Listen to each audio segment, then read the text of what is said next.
muito bom essa discussão aí que você está colocando, porque aqui no cursinho a gente tem feito algumas atividades sobre a reforma do ensino médio, né, nas escolas, e pegando os relatos de estudantes e professores das escolas, a gente consegue perceber que na prática, né, a implementação da reforma do novo ensino médio é justamente aprofundar essa cisão aí que você está colocando, né? Então, só para título de exemplo, né, uma das escolas que a gente foi visitar, o professor ele comentou que ele está dando uma matéria, né, um itinerário que se chama materiais. E nessa matéria de materiais, o cara ensina a como fazer cimento, a como fazer tijolo, né? Então, fica escrachado, assim, todo aquele verniz que se tinha anteriormente, aquele tipo de aquela educação do ensino médio anterior, que minimamente ainda os caras falavam, não, é para você poder fazer o vestibular, agora já não tem mais isso, né? É uma coisa de verdade, assim, dividida, de fato, né?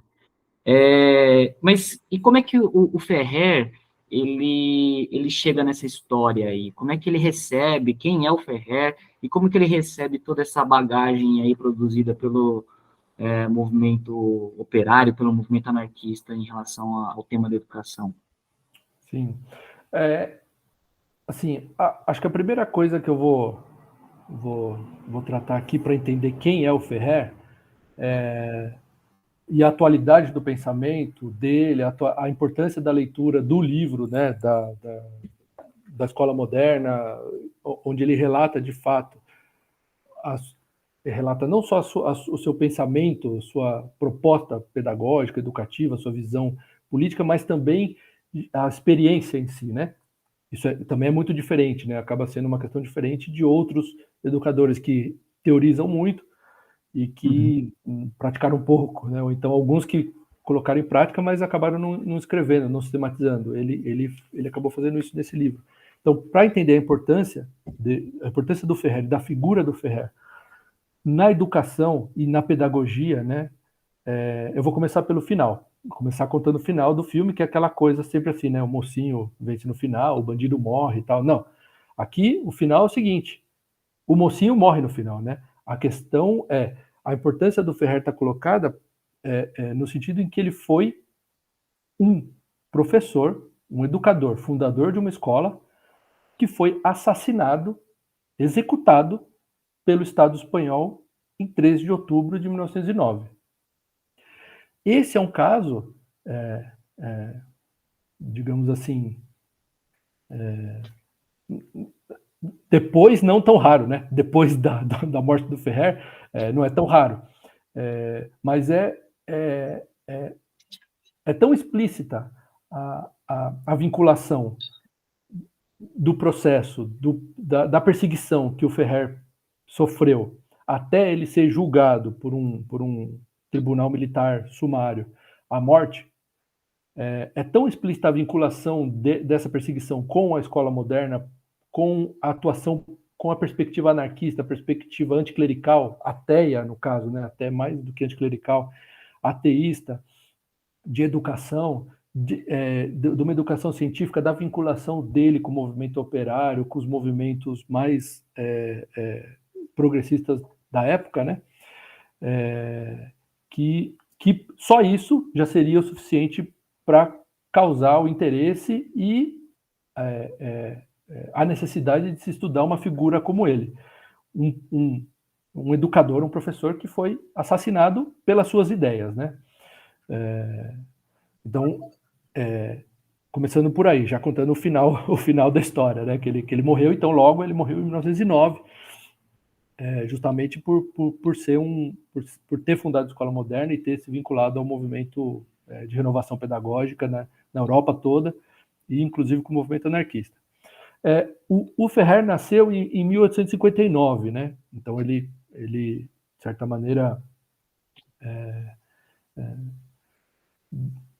vivenciou assim, né? Todo essa virada aí do século, segunda metade do século XIX, na Espanha, que era um pouco diferente, né? O contexto da Espanha é um pouco diferente do restante da Europa. porque não era um país industrializado, né? A região da Catalunha onde ele nasceu na cidade de Alella, ali pertinho de Barcelona.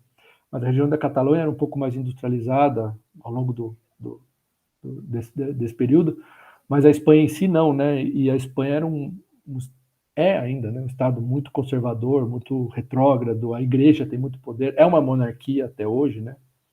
Das mais brutais que tem, é colonialista, é diferente um pouco da França, ou da Inglaterra, que naquele contexto lá já tinha uma outra percepção política, ideias republicanas, propondo de um capitalismo diferente, né? Um avanço do capitalismo. Então ele nasceu dentro desse contexto, né? De uma Espanha católica, conservadora, monarquista, extremamente, assim, podemos falar, atrasada, né? Ainda inquisitorial, uma percepção ainda quase medieval, assim. Nessa cidadezinha onde ele nasceu, ele estudou como qualquer criança, né? Ali numa escola católica, que era o padre que ensinava as crianças, e basicamente o que se ensinava era catecismo e, quando muito, rudimentos de leitura, assim. Mas era, bem dizer, uma catequese, né? Que o sinônimo de escola era o catecismo. O próprio Ferrer, quando ele vai nas memórias, em algum momento que ele escreve assim, ele vai falar que a escola era horrível, parecia um estábulo, só aprendia oração, era uma coisa meio inútil, assim. Um certo momento, e ali na escola era comum, ele sofria castigos físicos também, né? As crianças todas, né? Sofriam castigos físicos, castigos psicológicos, xingamentos. Então, o professor era muito violento, né? Os padres, no caso, né? Vamos chamar de professor, né? O padre ali exercia uma violência brutal contra as crianças. E aí, em um certo momento, ele falou que chamou o padre de bruto. Você é muito bruto, você é um bruto, você é violento, não sei o quê. E aí ele foi castigado, assim, fisicamente, e de certa maneira, acho que essa experiência educacional violenta, né, que ele sofreu junto com toda essa geração, né, enfim, na verdade, junto com, inclusive, a geração atual, né, que passa pela escola, é uma violência, né, que a gente sofre nessa instituição, fez com que ele, primeiro, se revoltasse contra o padre, né, óbvio, e até no livro tem uma passagem que é legal, que ele fala assim, quando perguntado, né, numa entrevista, perguntado, por que fez você pensar em fundar essa escola, né? Ele fala, foi simples, foi só fazer tudo o contrário do que eu vivi na minha educação quando criança. Então, nesse sentido, é bizarro, né, pensar isso como uma experiência negativa de violência,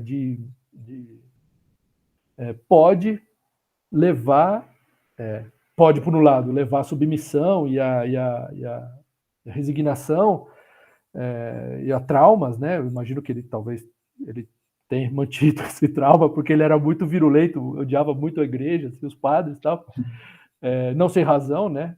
Mas também não é uma coisa só individual, é uma análise social do papel da igreja e das religiões na sociedade, mas pode levar a traumas, mas por outro lado pode levar a revolta, uma negação, né, daquilo que vivenciou. Então, o primeiro ponto para ele era essa: vou construir tudo diferente do que eu vivenciei na escola. Os primeiros contatos que ele teve com a ideia anticlerical, podemos dizer, ou uma perspectiva laica que saísse desse campo de atuação da igreja, foi com o próprio irmão dele, o José Ferrer, e um tio mais velho, que era republicano, assim, e que influenciaram muito ele. Então, nos primeiros anos de jovem, saindo da adolescência, entrando na juventude, ele muito novo, acho que 12 ou 15 anos, assim, no máximo, ele já saiu de Alella, que ele começou a criar também certos conflitos ali com o padre, denunciava o padre, né, que se metia na vida das pessoas, esse tipo de coisa. E aí, num povoado pequeno, isso fica insustentável, e ele saiu, né? O pai dele morreu também, enfim, e aí ele foi para Barcelona. E com alguma ideia republicana já, assim. E logo lá ele se vinculou aos movimentos republicanos e à maçonaria em Barcelona. E aí, ali onde ele trabalhava, no bairro onde ele foi morar, tinha o movimento operário se articulando, os ateneus operários, então ele começou a frequentar, né, o Ateneu Operário, onde tinha classes, aulas, né, de espanhol, aula de matemática, enfim, ele começou a frequentar esse ambiente. E, ao mesmo tempo, porque, de certa maneira, o republicanismo estava também inserido em outras áreas, a maçonaria foi um espaço também de presença, né, dele. Assim, até aí, podemos dizer que ele não tinha uma visão assim claramente política, né? Muito menos, não política, mas assim, uma visão muito definida. Ele foi se politizar e tomar consciência e tomar uma posição política mais definida quando ele foi exilado em Paris, porque aí ele acabou participando de alguns movimentos ainda na Espanha, movimentos revolucionários, de tentativa de golpe de Estado, inclusive, né, republicano, golpe militar republicano, para derrubar a monarquia, implementar a república na Espanha. Então ele teve que se exilar e em Paris ele começou a tomar contato com outros movimentos, se vinculou a um líder importante aí do socialismo, né? O Ruiz Zorrilla,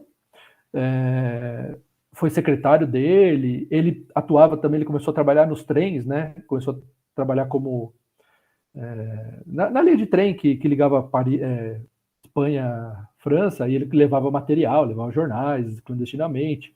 Nesse trem, entre os ferroviários, ele fundou uma biblioteca dentro do trem. Então, assim, ele começou a ter uma atuação, né, política, já educacional, podemos dizer assim, né, porque a ideia de uma biblioteca é uma questão formativa e tal. E ele também não teve educação formal nesse sentido até os altos graus, né? Ele não, quando saiu de Alea, ele não teve mais, já ainda muito adolescente, não teve mais educação formal e se formou nos círculos operários, republicanos e maçons. Ali, em Paris, ele começou a ter contato com os anarquistas. Aí já em 1880, 1890, ele se vinculou ali, se aproximou do Paul Robin, por exemplo, do Charles Malato, do Jean Grave. Começou porque era justamente na França, em Paris, que o movimento anarquista ali estava, né, fervilhando, né, nesse período. Então ele começou a se aproximar. Quando ele lá em Paris ele começa a refletir sobre as ideias políticas, eu acho, né? E aí o Anselmo Lorenzo, acho que tem um papel importante, estava falando do Anselmo Lorenzo, de eleger a igreja e a religião como inimigo número um. Eu acho que isso hoje, pensando na atualidade, né? Uma das coisas é discutir a atualidade do pensamento do Ferrer. Isso hoje talvez possa soar estranho, mas não é, não. A presença da igreja, ou mesmo a tolerância da igreja, ou de visões religiosas, dentro da escola, segundo Ferrer, é o maior dos males. É contra isso, primeiro, que ele se insurge e ele resolve fundar a escola.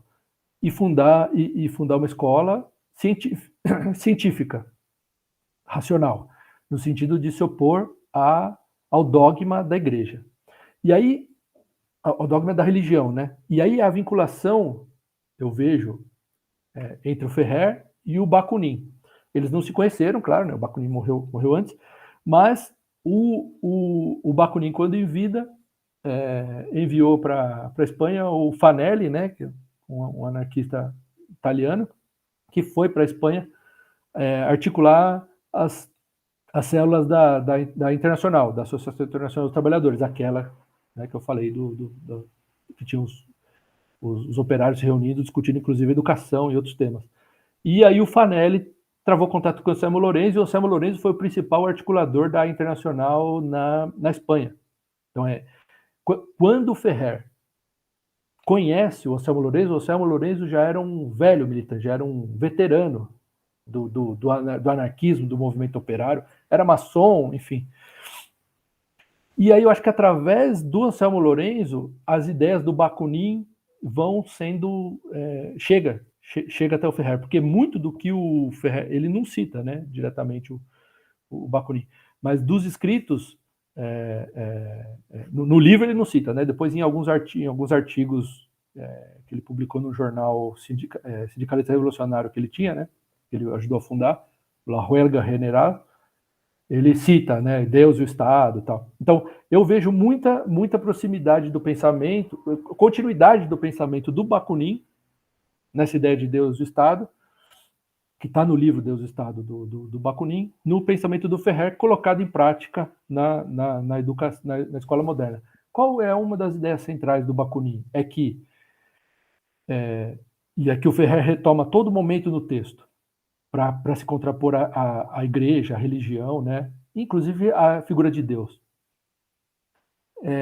Se você obedece algo que você nem sabe se existe, que não há materialidade, se obedece a uma coisa metafísica, a uma lenda, a um mito, você vai ser sempre escravo. Porque ao obedecer a algo que não existe, você vai ser obediente a todos as outras estruturas de poder que estão colocadas sobre você.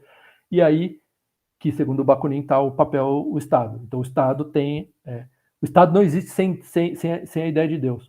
Então, para você eliminar a perspectiva da dominação política, você tem que perceber, logo, que Deus não existe. E que Deus é um elemento usado por um grupo para dominar o outro. Então, assim, a obediência a Deus é a primeira obediência de todas as outras coisas, e você vai ser sempre um dominado.